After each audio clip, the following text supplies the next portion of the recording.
Good morning. Today is Wednesday, October 12th, 2022. For each holiday, we add special lines and phrases to our prayers, and that includes the Birkas Hamazon, the benching, the grace after meal that we say after we finish a meal. We add specific lines and phrases and paragraphs for each individual special day on the Jewish calendar. For this holiday, Sukkos, we add something very unique. Now, I mentioned before that a major theme of Sukkos is water.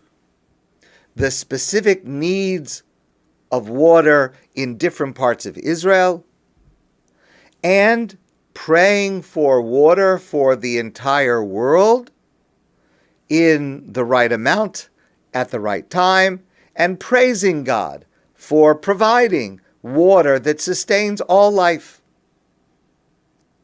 And that mundane request is also amplified to extend to the wider theme on Sukkos of redemption. Because after all, redemption, the coming of the Messianic era, the coming of Mashiach, will also be a life-sustaining force for the entire world, not just for the Jewish people. So we see these reverberations of the prayers for water and rituals surrounding water, as well as prayers for redemption and Mashiach. On Sukkos, in the benching, in the grace after meal, Birkat Hamazon, we add the following line: Harachaman hu yakim lanu as Sukkah of David hanofalas. Harachaman, may the compassionate one, meaning refer to God, restore for us the fallen Sukkah of David. That is a metaphor for bringing the redemption. The Mashiach, the Messiah, the Mashiach, will be a descendant of David HaMelech, of King David. So we want to reinstitute the Davidic line, and so we say that we hope that God will restore, rebuild the Sukkah of David that has fallen. Clearly, the Sukkah of David refers to the sovereignty of David, and we want that to be rebuilt. Rabbi Yehuda Amital asks that is a strange metaphor to use. It is, of course, a paraphrase from the prophet Amos, who says, God promises, Bayom Hahu, on that day, Akim es Sukkah David hanofalas. I, God, will rebuild the Sukkah of David that has fallen. So, of course, we all want to know, Bayom Hahu, on that day. When is that day? So we say to God, it's enough already. Please bring that day that you promised that you're going to rebuild, lift up the Sukkah of David that has fallen. Okay. But choosing this specific image is very strange, because after all, a Sukkah is not such a strong, impressive structure. If we're looking for an image to represent the entire Jewish people, led by the kingdom of David, and that is meant to include the redemption of the Jewish people and the entire world, perhaps a more stately metaphor could be chosen. Instead of a sukkah, which is kind of weak and the rain comes in and it gets cold, maybe something like a tower or, a castle, something stronger. So listen, please, to the answer that is given to this question by the Maharal. The Maharal says, the kingdom of the house of David is called a sukkah. Every kingdom, every other kingdom, is called a house. In fact, every other institution that is powerful is referred to as a house.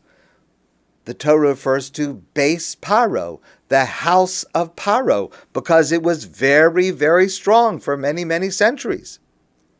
We refer to Beis Hamikdash, the house of holiness, Beis HaKnesses, the house of gathering, which is the term that we use for a synagogue, Beis HaMedrash, the house of study. We refer to all of these institutions as houses because it's something that is permanent, it's powerful, it has strength to it. And therefore, normally, we would think of a kingdom, like David, to be referred to as Beis David, the house of David, and yet that is not the term that is used. For the kingdom of David, it is Sukkah of David, the Sukkah of David. And the difference is as follows. A sukkah is not a permanent structure. A sukkah is not a strong structure. So, on one hand, you may look at a sukkah as being weaker than a house. A house, well, excuse this image of the three little pigs. But a sukkah is weak. It could fall down. A house is strong. There's a foundation. It lasts a long time. And it would seem that a house is much more respectful, much more august. And yet, if it falls down, then the fortunes of the two are reversed. Because a sukkah that falls down, it's very easy to put it back up again. If you're in the sukkah and some of the schach falls down, some of the branches come down, during Chol HaMoed, the intermediate days, you just lift it up and put it back on top. If the wall starts to wobble a little bit, you just nail it closed. And that's why we refer to the house of David as a sukkah, because when it falls, it can be rebuilt. The collapse of a house is final.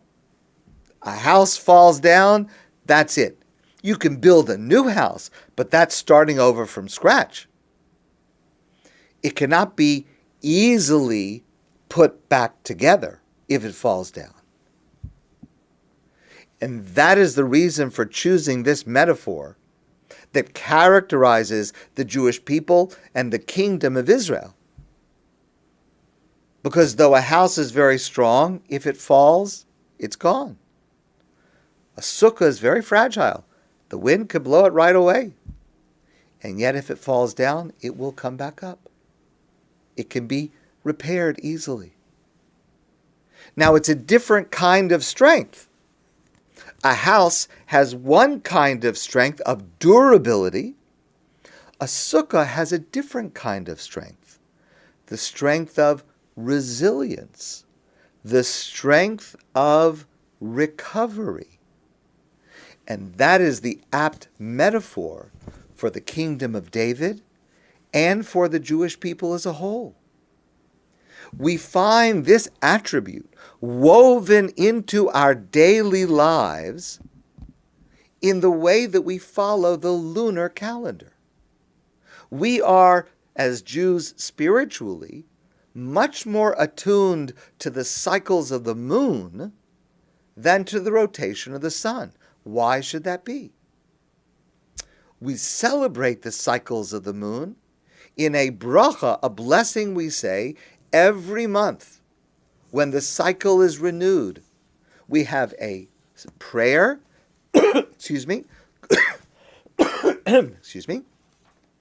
called Kiddush Levana, the sanctification of the new moon, and we say this prayer when we see the moon in its new phase, in its new cycle, and we say as part of that bracha, part of that blessing, V'lalvana Amar, and God said to the moon, Shetischadesh, that it should renew itself, Ateres Tiferes Lamuse Baten, as a crown of beauty for Israel. Shehem asidin li'ischadesh kamosa. For they, we, Israel, are destined to be renewed just like the cycles of the moon. Just like the moon is renewed, we, the Jewish people, will be renewed. And we are renewed from time to time. If something should happen to the sun, God forbid, it's catastrophic. There is no way that life can survive if something would have happened to the sun. There's no recovery from that. But the moon, if it disappears, it will come back. The moon gets smaller and smaller, and to our eyes seems as if it disappears, and then it grows again, and it gets bigger and bigger. And this is the apt metaphor of our Jewish history, and it is a pattern in the life of every one of us as individuals. And this lesson, this association with the moon, and the association with a sukkah, they're both working in the same way. They don't have permanence, but they do have resilience and rebirth.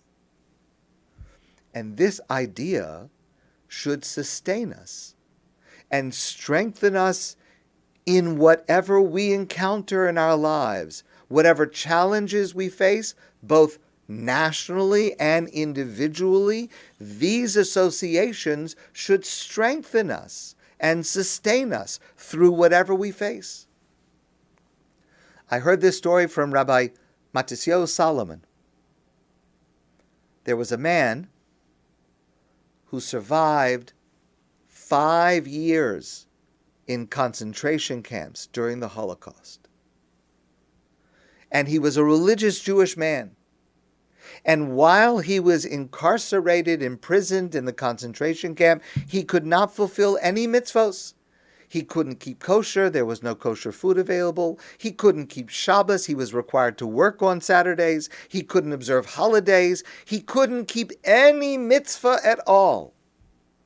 There was only one mitzvah that he was able to fulfill. The mitzvah of Kiddush Levana, to sanctify the moon once a month at the beginning of the new cycle. And after the Holocaust, when he survived the Holocaust, and someone said to him, "How did you manage? How were you able to be sustained in order to survive 5 years of that horror?"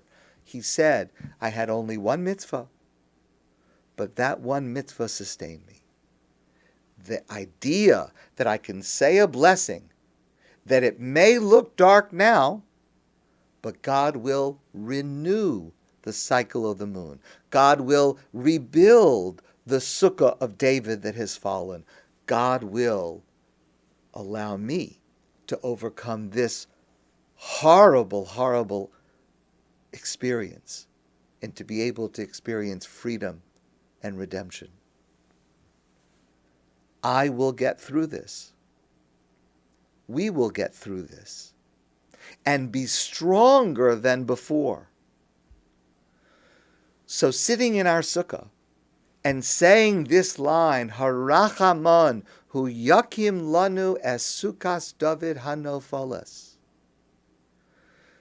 We're open and vulnerable to the elements in the sukkah. But the sukkah should give us that sustenance of resilience and rebirth and recovery to be able to overcome whatever we face in life. My friends, I want to wish you a great day, a very happy Chol HaMoed, and I look forward to seeing you soon in person.